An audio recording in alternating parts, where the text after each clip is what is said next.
Hello everyone, it's Mr. Dancer and his Magic Mask today. This is going to be a entry to Letterboxd Mondays. So I was looking around for some Monster Girl list to review because last time I did one of these Letterboxd review lists, someone asked me to do a sort of review on monsters. I wasn't a huge fan of all of them, so instead I decided I'm just going to make my own. We have the Letterboxd list and I had to think of a name. Let's try to think of what Monster Girls do. They have claws. A lot of them, so clawing is very good. Also, I don't have a mic. You're gonna have to bear with me as I type really slowly. Clawing, then we've got biting. Monster Girls bite.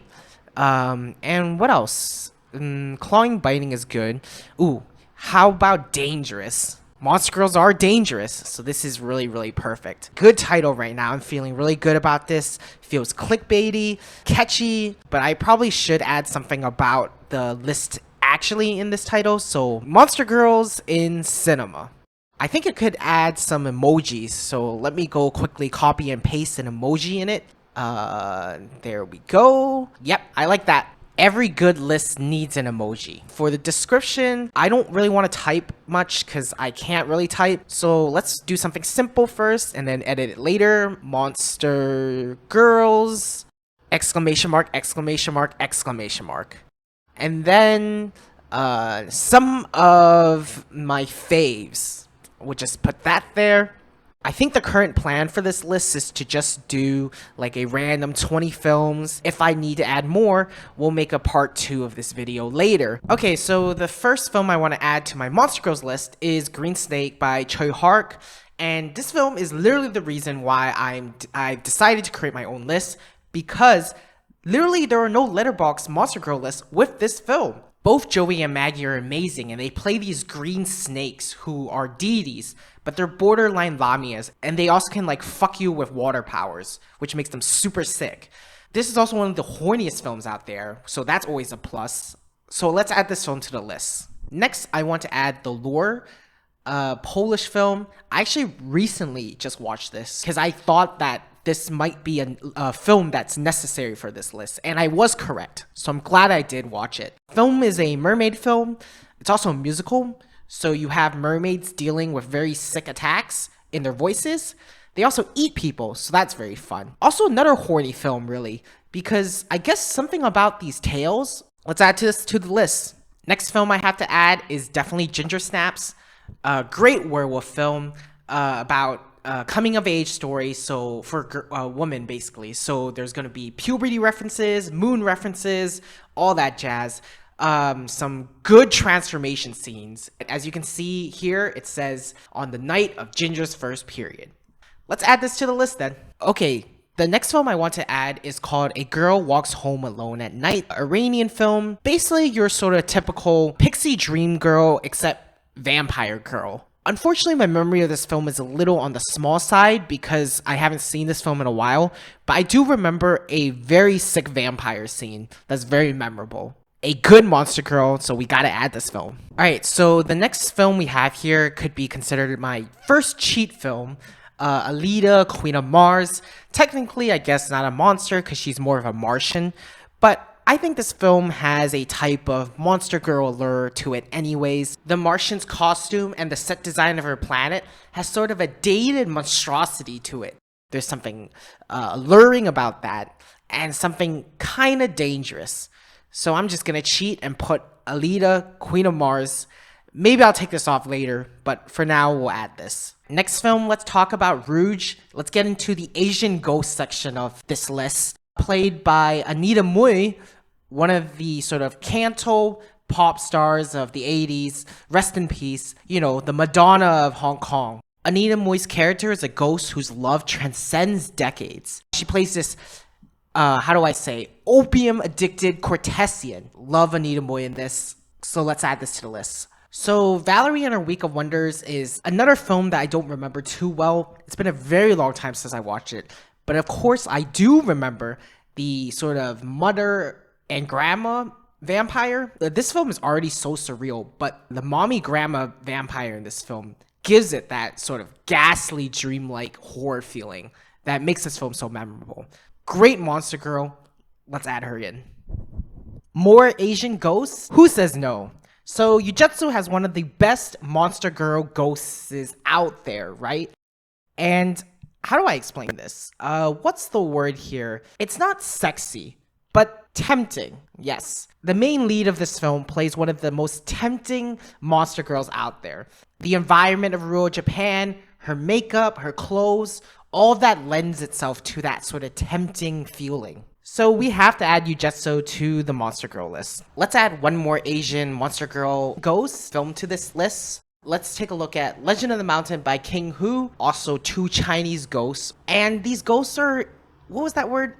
Tempting. Yes, it's not a horny film, but there's something seductive about it that's dangerous, mysterious, and sinister still. And that's what makes Asian Ghost such good monster girls. The 2 Asian ghosts here are some of the best at that temptation. So let's add this to the list. So of course I can't forget Shrek. Iconic film, iconic ogre princess, everyone's childhood. Really one of the monster girls that everyone wants to be, right? So let's add Shrek to the list.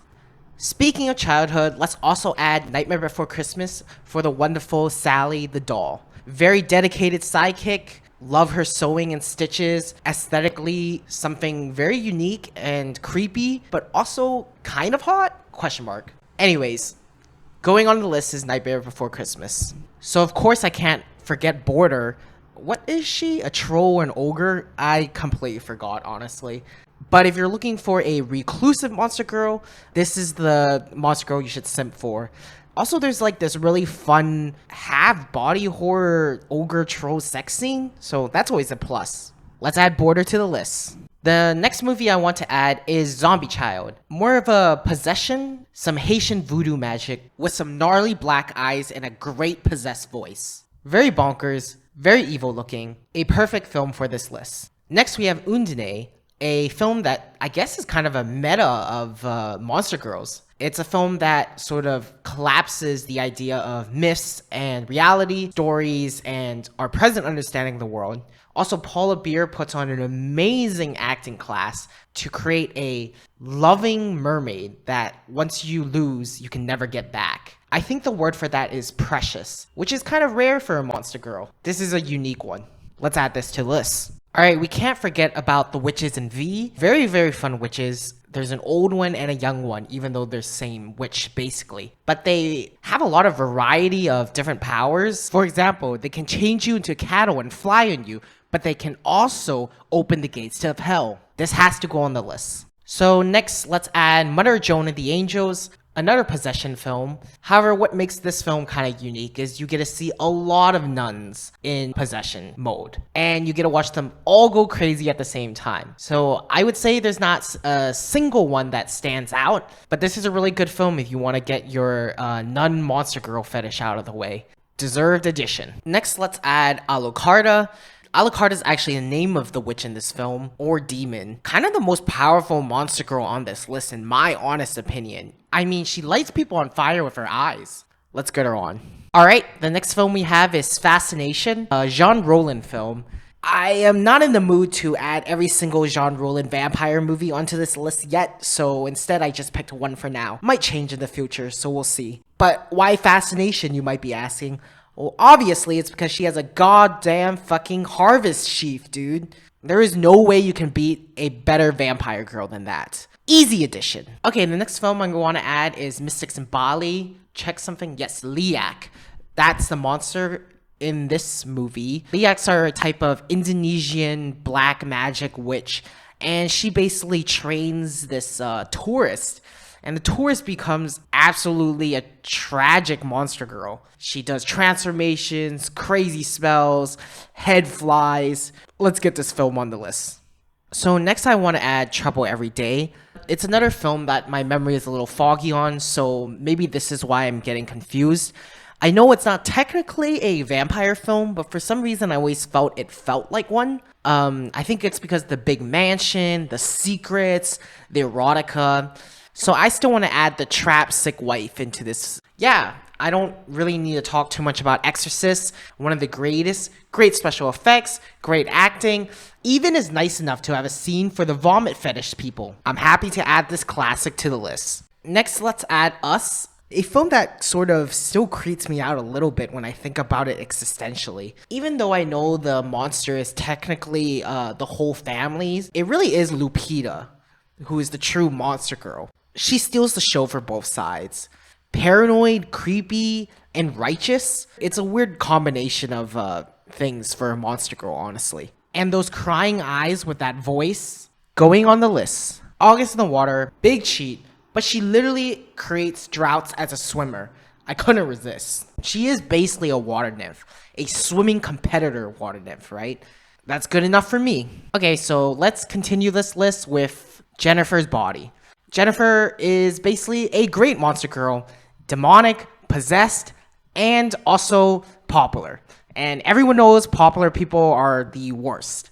A very lustful film. Is that even a surprise? The film is called Jennifer's Body. Let's put this film onto the list. Let's continue that adolescent train with The Craft. These are more outcasts, not as popular girls, but a wonderful witch film still. But I love them all with the power of clicks, being mean, and being angsty. These witches kick ass. Gotta put this on the list. So I took the opportunity to order this list by monster categories. Let's take a look at the monster diversity of this list. So we have green snake, a snake lamia, Gingersnaps, werewolf, us, doppelganger, Ellita, Martian. This might be too much of a cheat. Might not exist on part 2. Nightmare Before Christmas is a doll. Mystics in Bali is a liak. Maybe liaks don't deserve their own place, but I want to give it that for now. But I did put it next to the witches. So we have V and Craft. Then we have the troll ogre stuff. I don't remember what border is, unfortunately. So we'll find that out and then we'll get that sorted later. Border and Shrek are together for now. Then we have Undine, the lure, and August in the Water. Just all mermaids and water nymphs together. Then we have Rouge, Yujutsu, Legend of the Mountain, 3 Asian ghosts, and kind of the only ghost girls right now. Then we have Fascination, A Girl Walks Home Alone at Night, Valerie and Her Week of Wonders, Trouble Every Day, our vampire monster girls. And top it off with possession films, Zombie Child, The Exorcist, Jennifer's Body, Mother Joan of the Angels, and Alucarda. So for today, that's going to be enough. This list can grow, but for now, I think I'm just going to leave it here. If you want to suggest some monster girls to me, I will gladly look at them. You can always tell me which movies I should watch at the bottom, right here, at my comment box on Letterboxd, or you can do it on my YouTube and recommend me some monster girls. For now, that's going to be it. If you liked this video, don't forget to share it. Also, I do way more in-depth videos actually on my channel. This is, as usual, Casual Letterboxd Monday.